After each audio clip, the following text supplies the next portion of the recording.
thank you, Gary, for that wonderful introduction.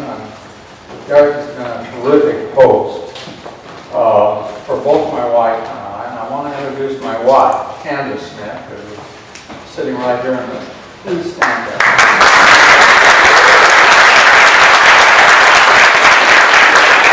Candace accompanies me in almost all of my trips. It's almost literally the case that if she doesn't go, I don't go. There's a few rare exceptions to that. Well, I want to talk today about failure, and particularly failures that have involved experiments, and the failure is that the experiments fail to confirm what we believe. It failed to sort of verify the theory that was kind of commonly accepted. And there's, in the history of, if you know very much about the history of physics, that you know that failed experiments have played a very important role. Most people have heard of the Michelson-Morley experiments at Case Institute at the turn of the previous century. That the results fail to be consistent with the idea that of the ether, that there was an absolute notion of space and time that involved the ether that filled everything. What many of you may not know is that was the second such experiment. The first one had been done in Germany and had failed to verify what people believed. And so the experiment it was thought there must be something wrong with the experiment because it was so contradicted what was widely believed by physicists. It was replicated then in the United States under much more accurate conditions. They thought that by increasing the precision of the experiment, they could still show what was commonly believed. Well, it didn't work. Okay, so this is a common experience, especially when you see major changes going on in science. And I want to talk about sort of my experience in this regard, in economics. And of course, the methodology is that we usually have some hypothesis that's derived from theory and often it's been around for quite a long time. And when we test it, why we look at alternatives. And in rejecting the alternatives, the basic hypothesis is supported.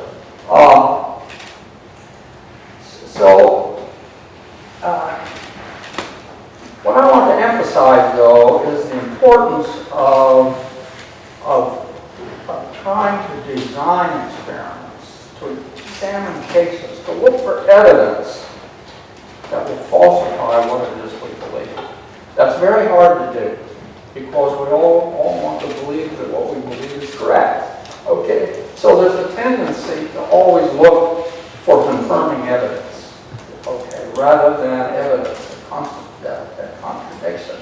And even when you get the evidence, then the immediate reaction is there must be something wrong with the experiment. And I have experienced that over and over in my own career, and you see that in these physics experiments, okay?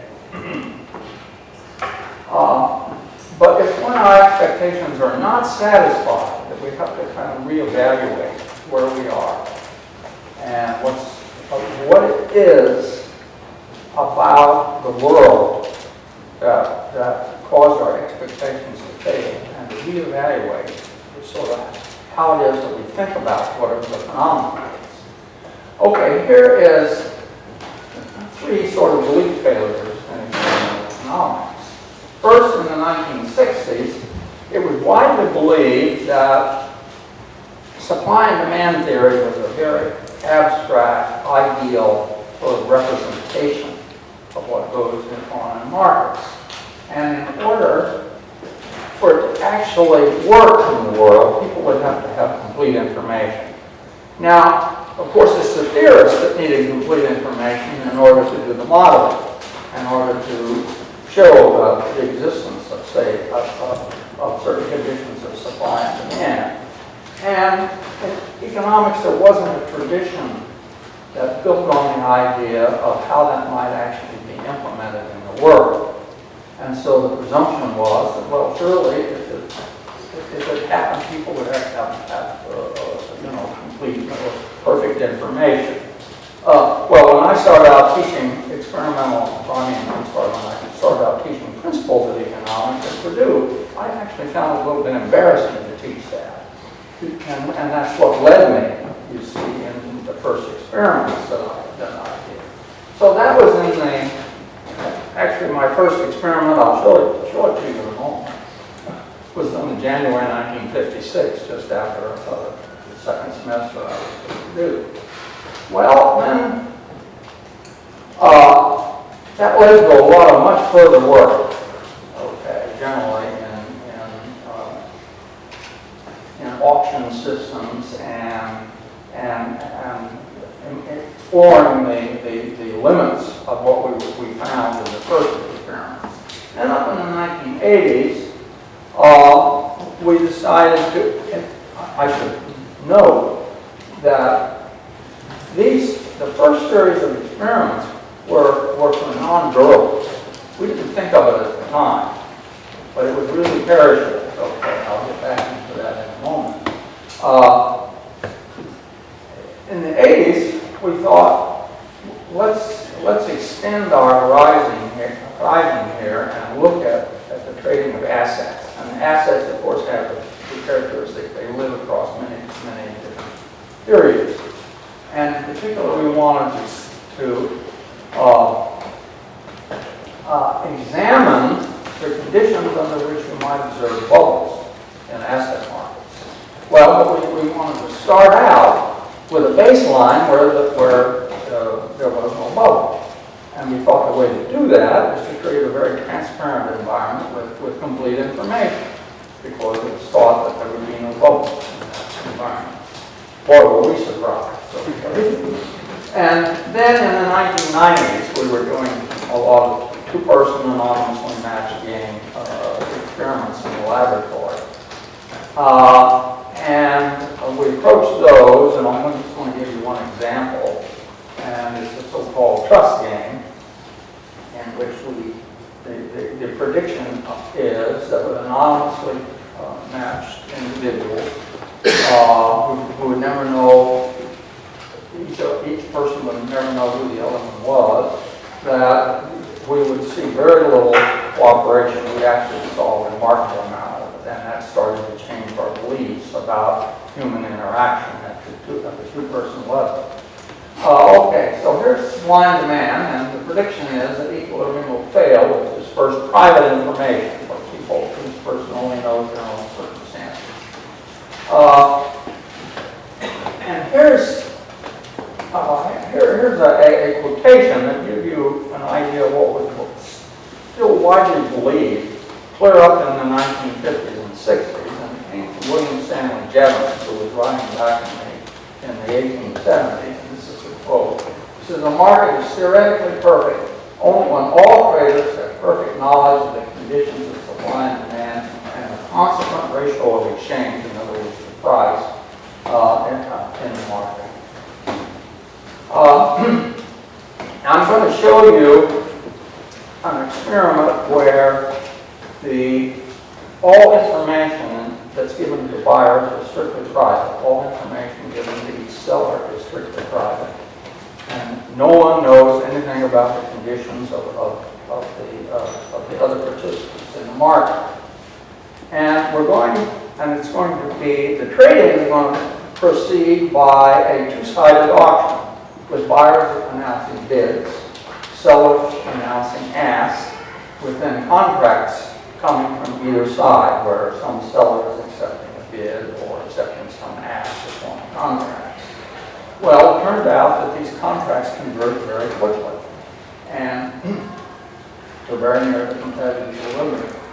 And believe me, I was shocked by that when I first did this experiment that I'm going to show you.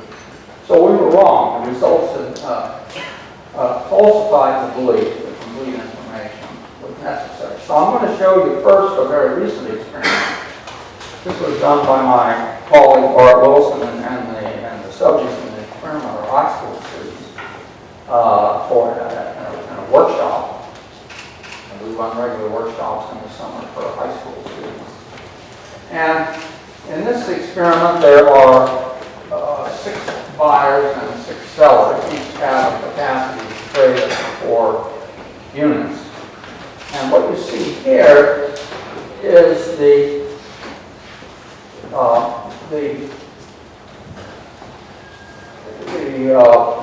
blue arrows there are bids, okay, and the red are the asks. And so a person may, and the typical rule in the market is that a new bid, if there's a bid on the floor from the buyer, a new bid has to go higher.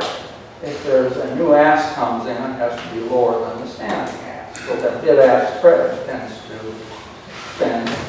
to narrow until finally either a buyer accepts the ask, the standing ask, or a seller accepts the standing bid, and that's a binding contract. They drop out of the market for that, at least for that unit.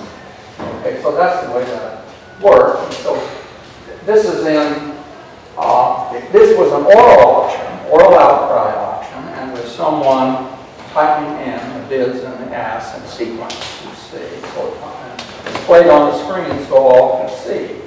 And then, so this would continue until there's a contract, and then there would be people will move on to a second unit, and so on.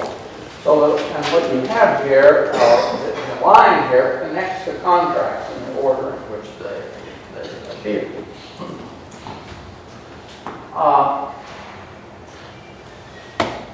And here you have a matching. You see here, buyer 1 is matched with seller 5 for the first unit at $6, and so on.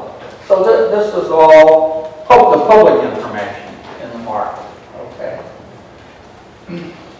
All right, now I'm going to superimpose the demand schedule and the supply schedule that are behind what's going on in this market. And so you have 6 buyers, each with 4 units that are distributed across, and their values are different. And what's happened when you display a demand curve, you're just simply taking all those values and ranking them from the highest to lowest. Okay. And the same thing on the supply side, except these are the private costs of the individual sellers. Buyers make money by buying for less than their value. Sellers make money by selling for more than their cost. Okay, and so as you can see, in this market, people had no difficulty, and here it converges within a single period. All right, now. Here's the first experiment.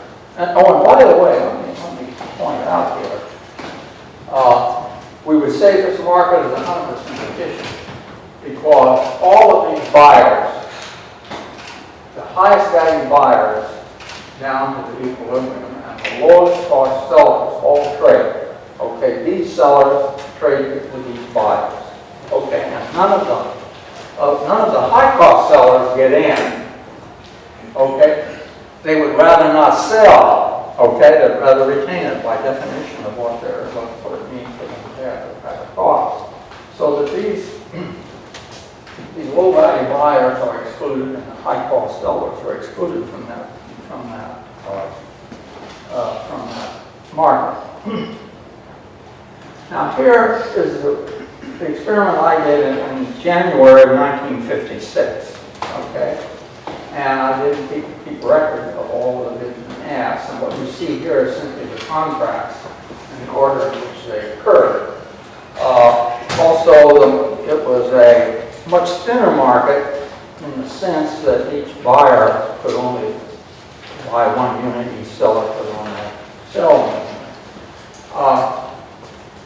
Now, I thought there must be something wrong with this experiment. And And one of the first thoughts I had was that, oh, it's the symmetry. Okay. Notice here that the average value and the average cost is equal to price. It's an accident of that design.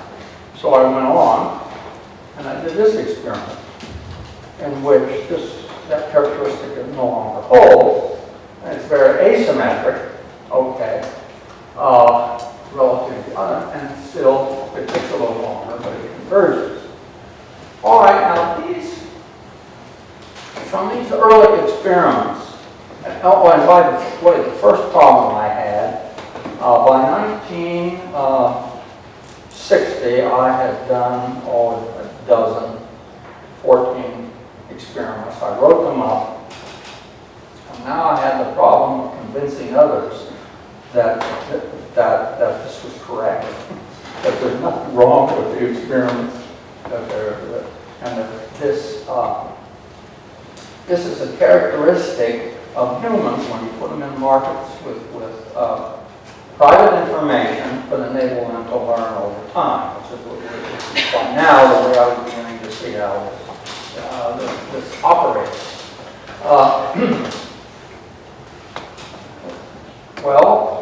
I had 4 negative referee reports on my paper. Eventually, thank goodness, I'm stubborn, and I was able to hang in there, and that paper was published. And then from that, we went to much more ambitious design. Derek mentioned the fact that I've been involved in electric power liberalization in New Zealand and Australia. From these early experiments, we became much more ambitious and gradually expanded over the years, so that by the early 1990s, we were doing a much more complex, continuous trading experiments. We were doing markets on electric power grids in the laboratory, where people were buyers or sellers of wholesale power at each node, and it was all computer assisted. That is, the computer ran optimization algorithms to take into account the loss characteristics in the grid. So this grew from a very small level to really quite ambitious experiments. And people generally, I faced people who did not believe that you could organize the electric power industry through markets. Well, we put them into experiments. When we went to Australia and New Zealand, we put the industry people, and the industry was owned by, in Australia, by each state owned its own electric power industry. We put them in an experiment, and they traded power very nicely. And we showed them results. Okay, you said you can't organize an industry, you can't do this. Why were you able to do it? And that turned out to be, you see, a way to overcome all kinds of resistance that had no basis in experience, but it had a basis in what people believed about the world that they lived in. Okay. And the important thing here is that we had concepts of equilibrium in the middle of the last century, but we didn't have. People were not accustomed to thinking in terms of articulating a message contact trading process that might explain how it is that people go from wherever they start in the market to where they end up through adaptation in real time. And all this happened, you see, in my lifetime.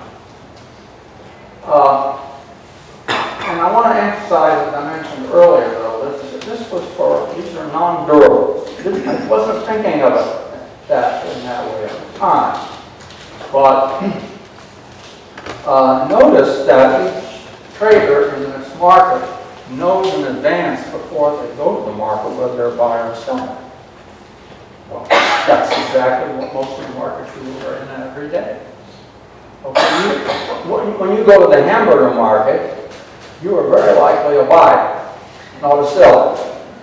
Okay, and similarly, when you go to get a haircut, when you go to rent a hotel room or buy a right to a seat on a passenger trip on an airplane, these are,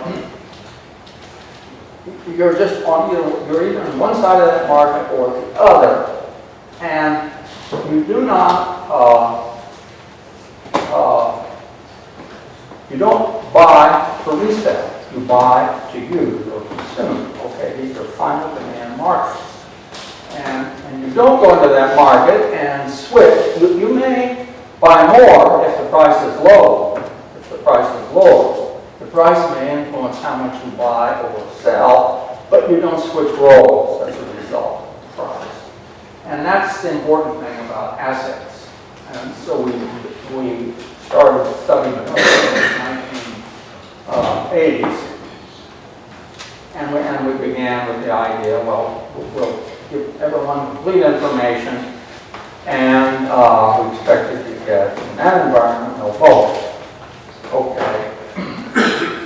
The baseline bubble, so we'll begin back to the drawing board to see why that is the case. Now, I'm going to describe the simple asset market experiments that we started with. Okay, each person and each participant in the market has an endowment of cash and shares, okay? And the shares they're like stock, all right? And at the end of each period, there's going to be a dividend. So owning this asset gives you a right to a stream, an income stream, okay? It isn't certain, it was a variable income stream, but they knew the properties of that, okay? So, and in fact, at the end of each of the trading periods, whatever shares you had in your account, and we're using, of course, a computer trading system, whatever shares you have in your account, a dividend is declared. The dividend is 0, 8, 28, or 60 cents, and whatever that realization is, it's multiplied by the number of shares and paid into your account. Okay. All right. Now notice that in the first period of trading, you are trading something that gives you a right to 15 draws, like the horizon, you see, of this world, of this experiment. 15 draws from this distribution. On average, they're 24 cents per period. And so in the first period, you're trading something that has a holding or dividend value equal to 24 cents times the 15 draws that you're facing. Okay?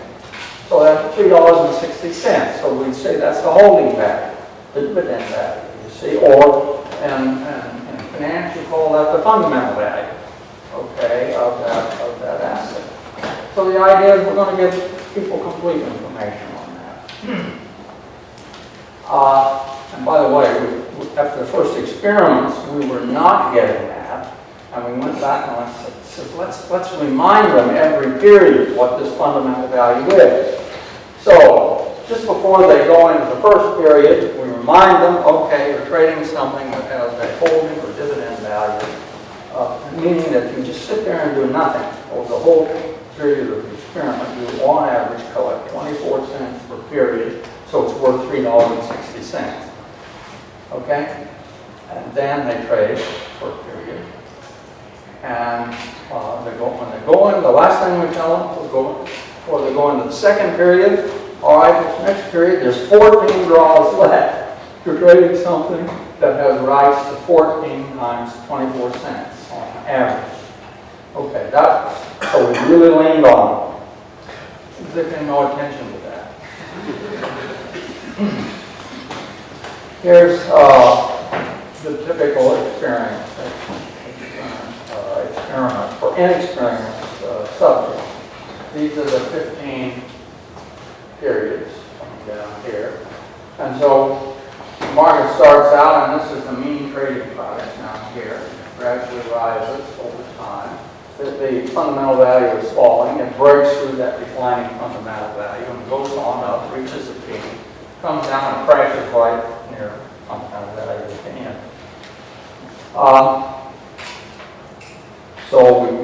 I'm going to show you an experiment where we brought the same people back for a second round who had already had all experienced this.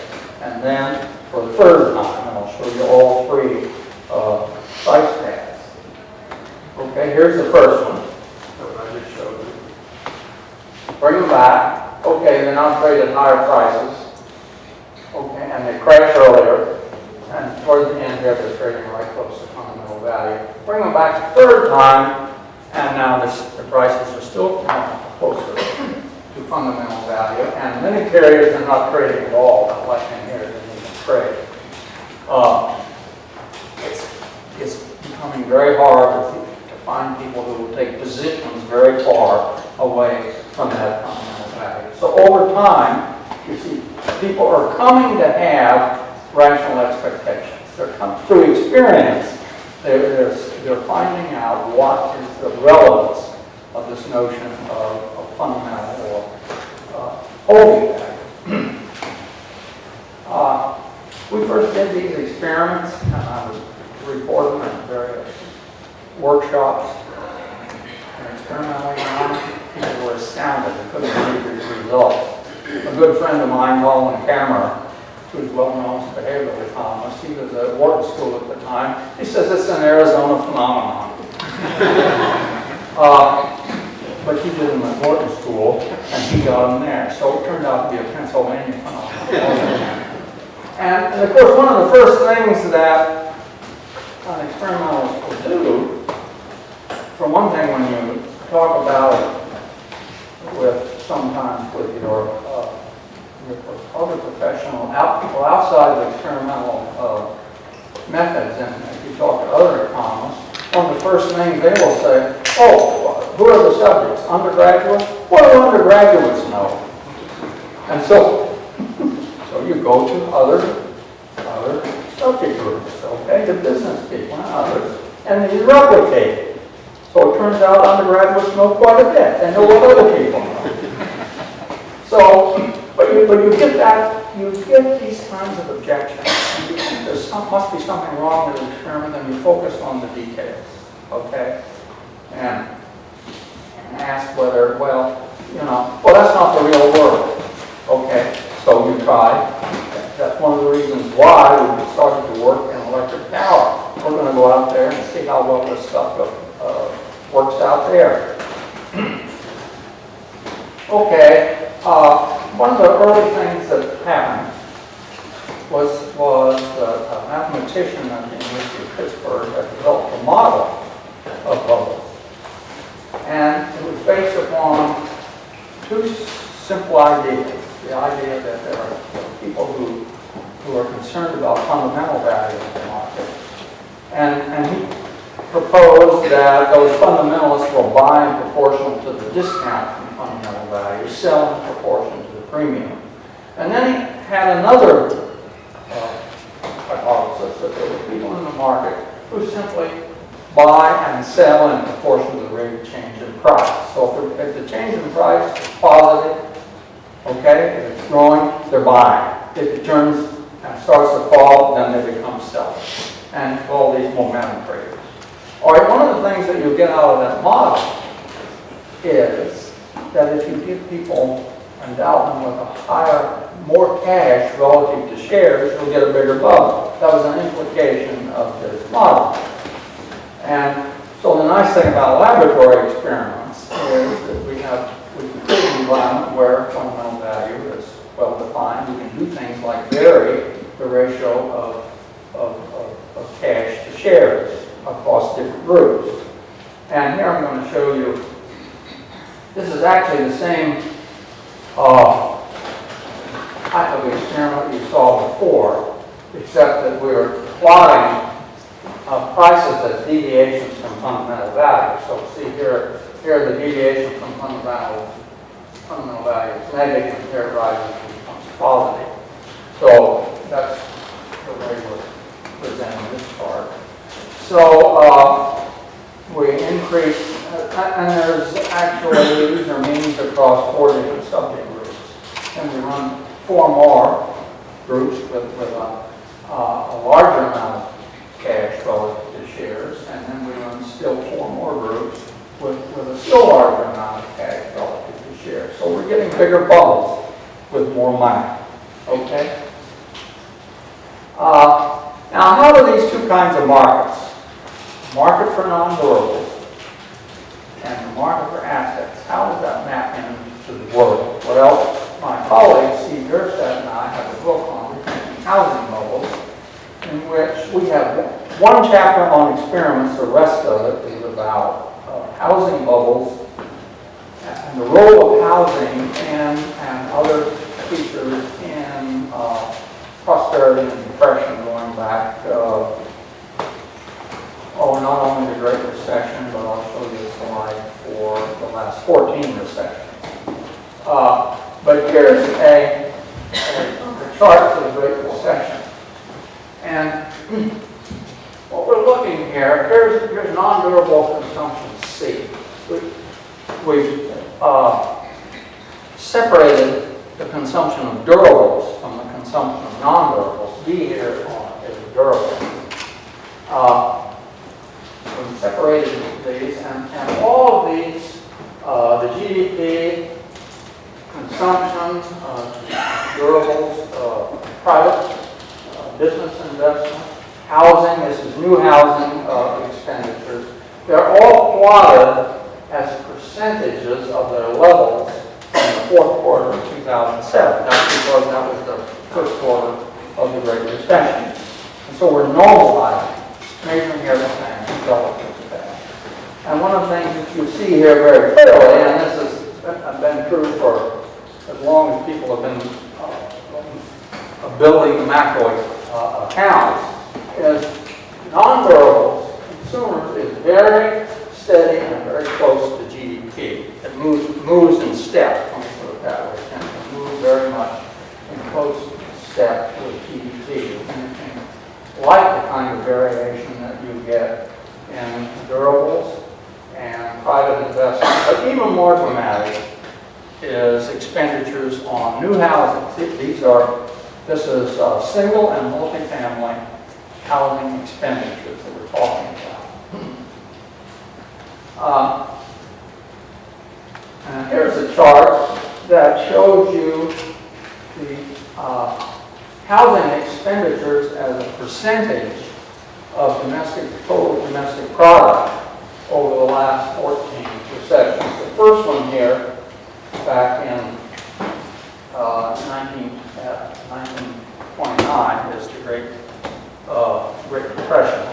The last one here is the Great Recession.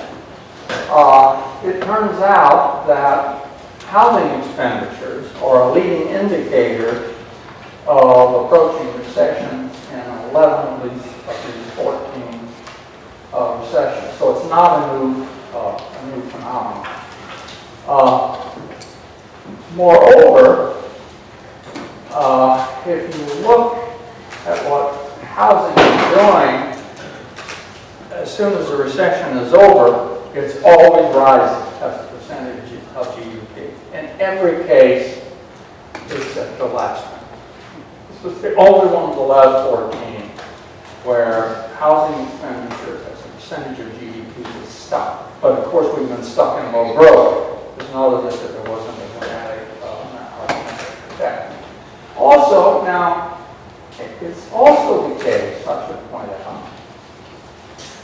out, that government spending, the Keynesians argue that government spending should trade off against private spending. Well, in the typical post-World War II recession, that was true, because the housing had not been so badly impacted in any of these recessions. So like here you had a decline in housing expenditures. It didn't lead immediately to a recession, but this was the expansion of government budgets during the Korean War. And the same thing up here. You had a delay with the Vietnamese War.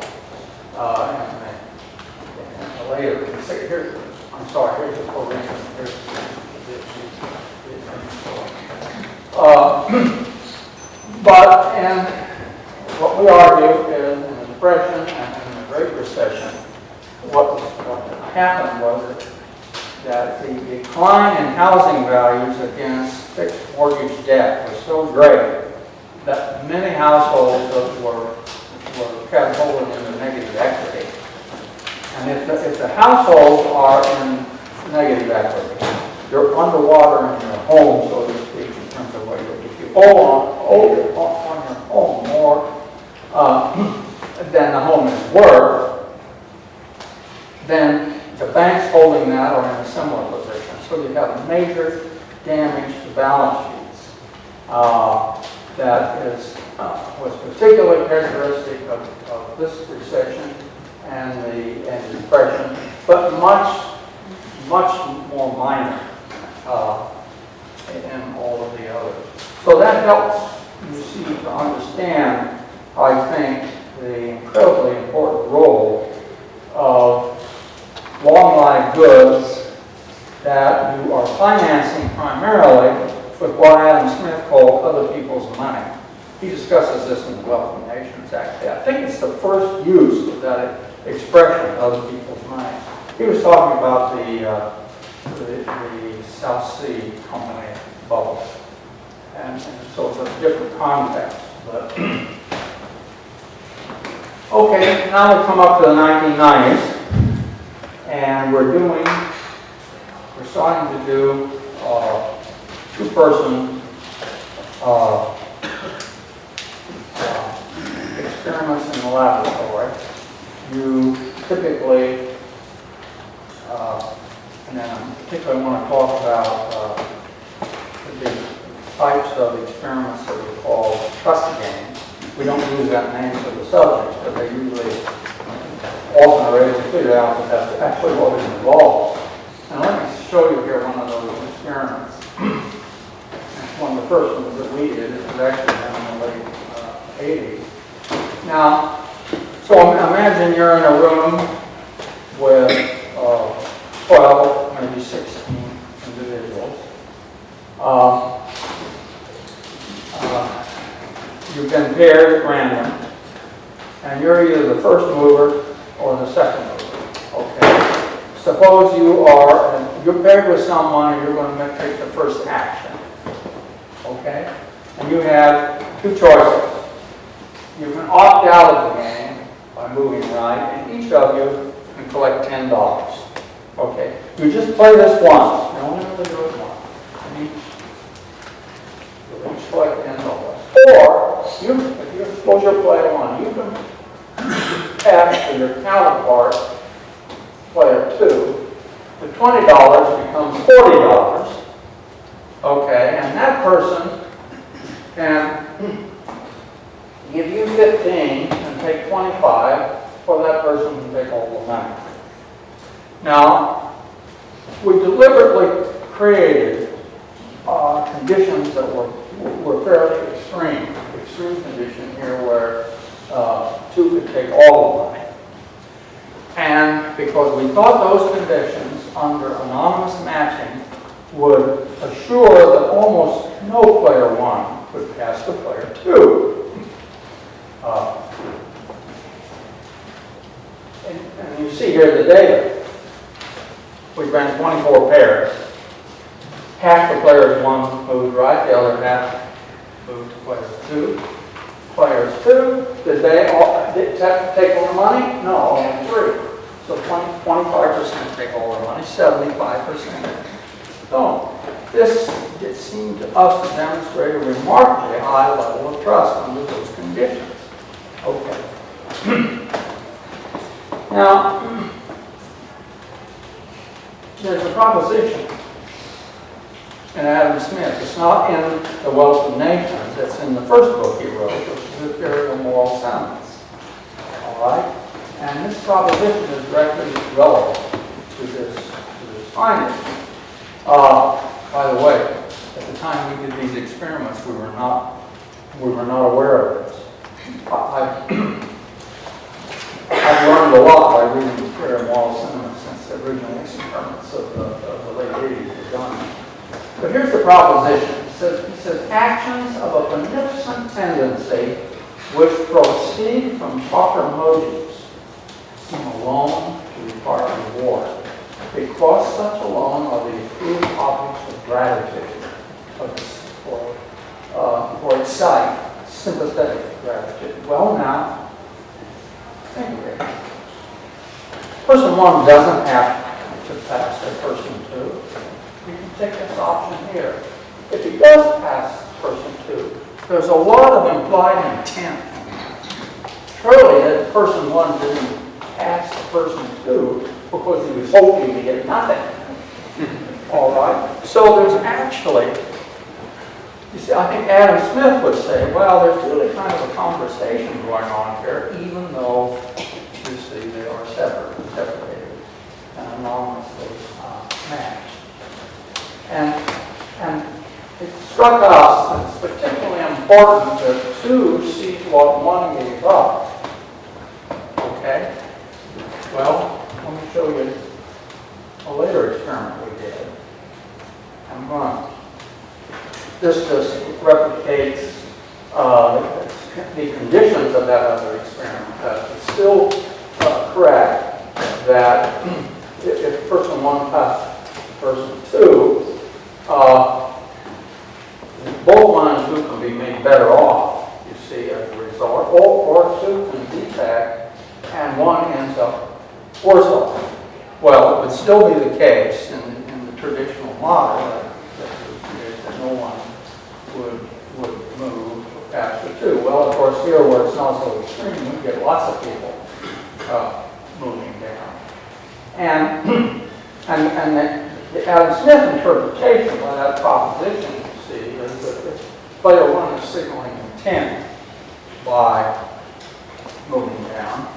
So we can contrast that with another experiment with the same number of pairs, where 1 gives up nothing. 2 sees that 1 gives up nothing. And now it goes completely the other way. It's now 2 to 1 in favor of defection over cooperation.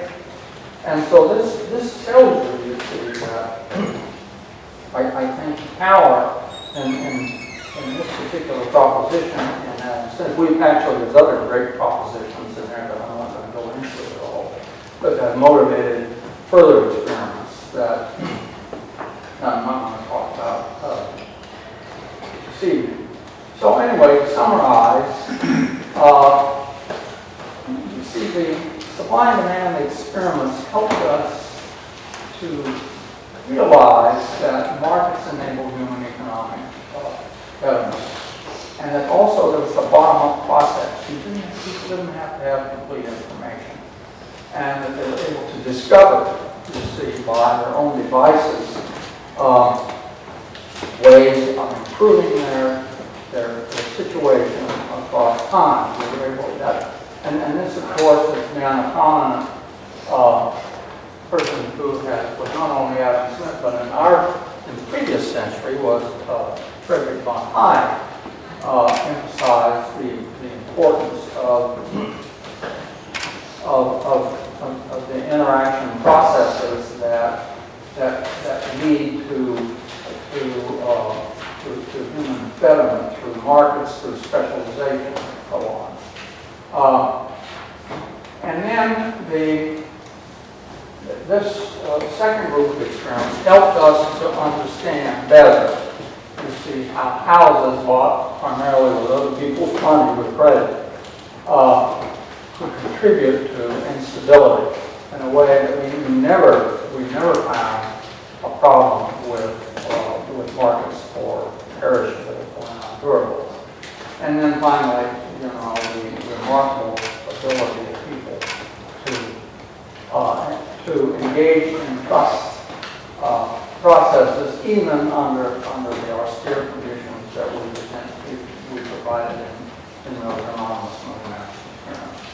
Okay. Ladies and gentlemen, thank you very much.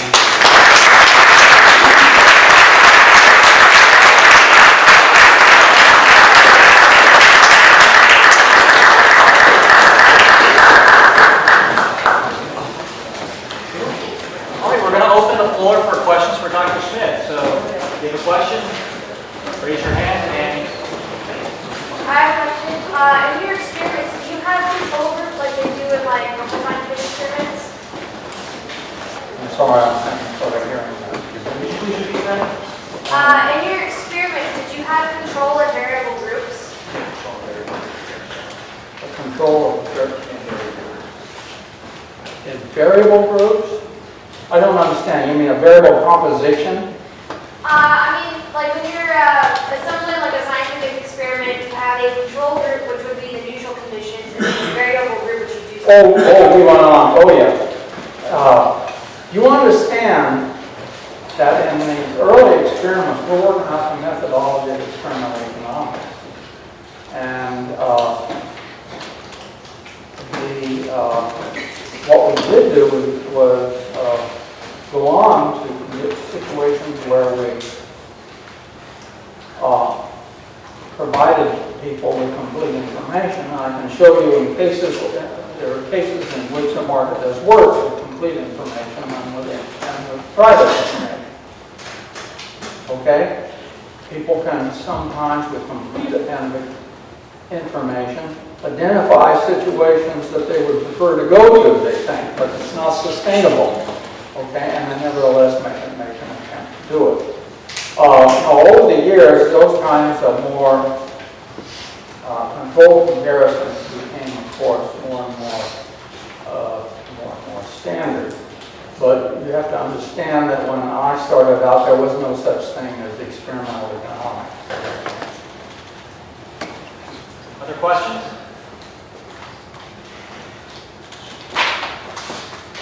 Today we have an interesting paradox of administrative policies going on in Washington.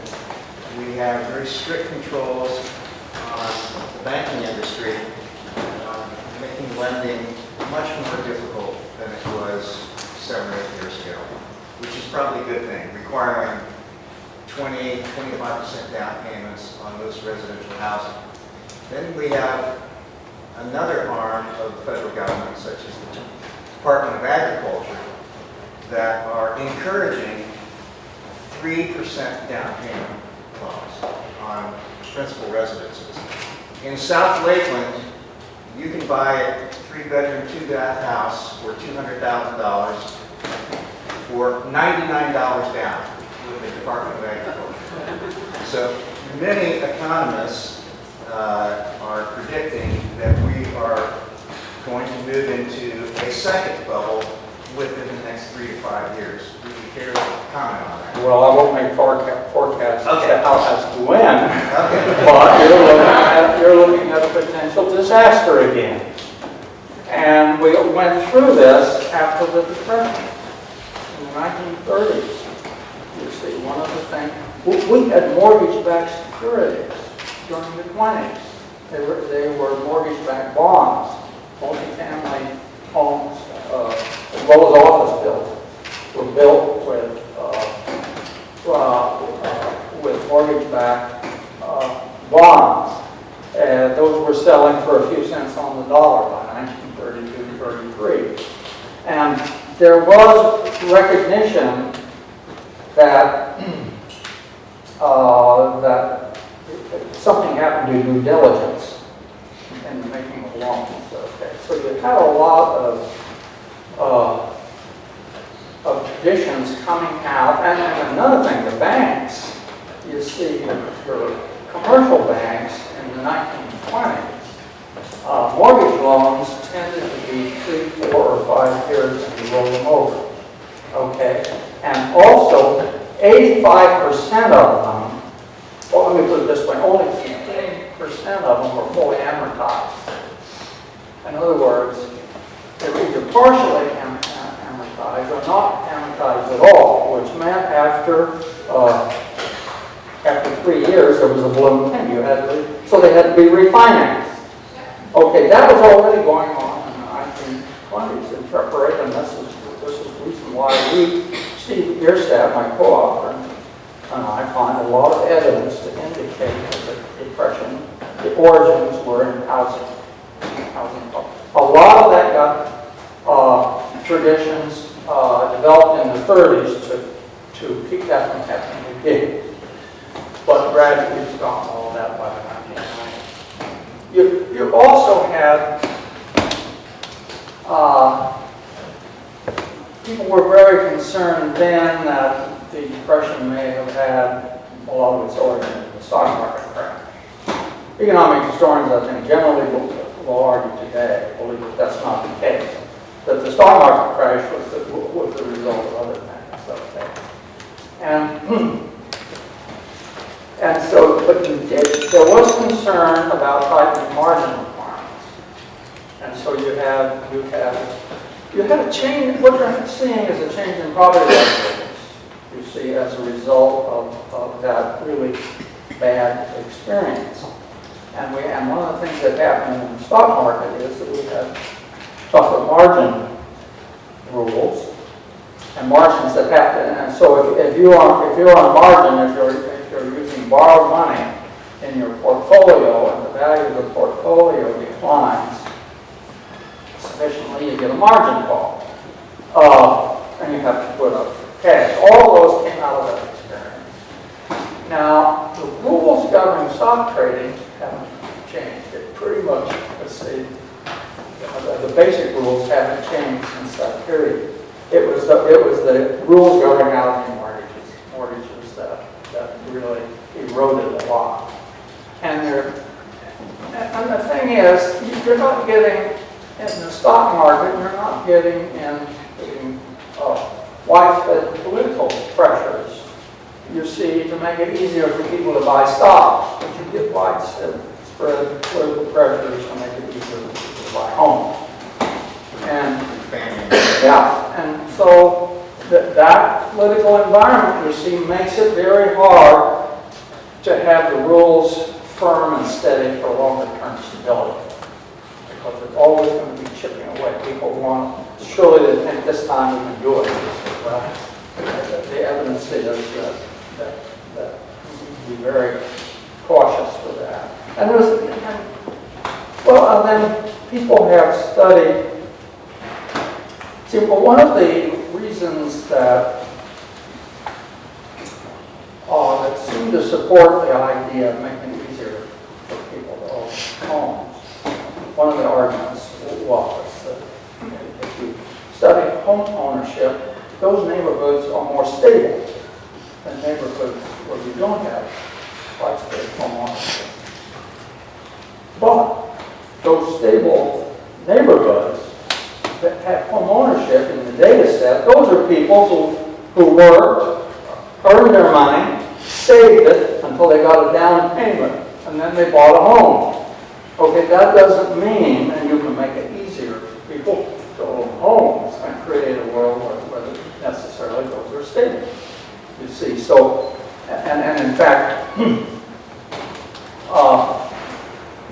would expect that data, the stability of home ownership, to start to change if you change the nature of the circumstances under which people are able to buy homes.